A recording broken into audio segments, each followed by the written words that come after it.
Introduce करवाओ अपने आप को। मैं बताओ ये 5 बंदों की फैमिली थी और एक दूसरे को बताए बगैर अलग पॉइंट पे ये सारे ये उस दिन उस रात 4 बच्चे ना मेरे, और मैं उस दिन जो वीडियो वायरल हुई है वो मुझे तो पता ही नहीं था। हाँ साहब, ये तो अभी 3 दस्ते थे पुलिस के ना जो खड़े थे, उनसे मैं ये कह रही थी कि आप मतलब किस उससे मतलब क्या हम पाकिस्तानी नहीं है या आप इंडियन हो या हम इंडियन हो? मुझे इस चीज का जवाब चाहिए, बताओ ना किस लिए आए हो? वो कहते हम मजबूर। मैंने कहा तुम्हें रिजल्ट उसका कोई अल्लाह पे भरोसा नहीं है? रिजल्ट तो उसने देने, आज कह देते सब इनकार कर देते तुम। मैंने कहा वो तुमसे इतना प्यार करता है, हमें तुम्हें आमने सामने नहीं चाहते थे खान साहब, तो मैं इसलिए रो रही थी उनसे। मैं कह रही थी कि वो तो ये चाहते ही नहीं थे, आप लोग फिर इस तरह से मतलब कर रहे हो। तो वो एसपी था ना एक, उसने देखा कि मतलब ये बड़ा बोल रही है, उसने कहा पकड़ो इसको डाले में डालो।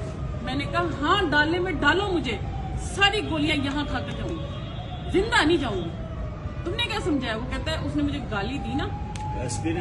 हाँ जी। अब मुझे ये अगर पता होता मैं अपने घर वो जाती। खान साहब मैं- मॉल रोड पे था, वो एसपी मॉल रोड पे उसने गाली थी। आपने खान साहब वीडियो देखी होगी, उनसे पुलिस वालों से जो फाइट कर रही थी ना वो बदला पूरा ले लिया, मैं नहीं छोड़ती होती बदनामी। मैंने उसी वक्त मैंने कहा जो मुझे गाली दी है वो तेरी माँ तेरी बहन बगैरत के बच्चे।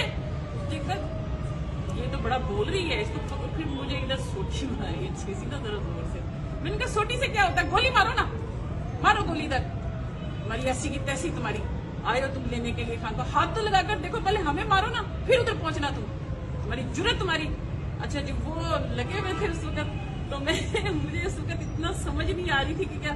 मुझे ये था कि मैंने कहा आप बेटा भाई हो हमारे, तुम पैदा होते हो, हम दुआएं करती हैं, हम माए हमारे बेटा दे अल्लाह भाई दे। आज तुम इस वर्दी में पहन के हम पे गोलियां चलाने आ गए हो, क्या हम इंडियन है? बिल्कुल ठीक है। अच्छा तो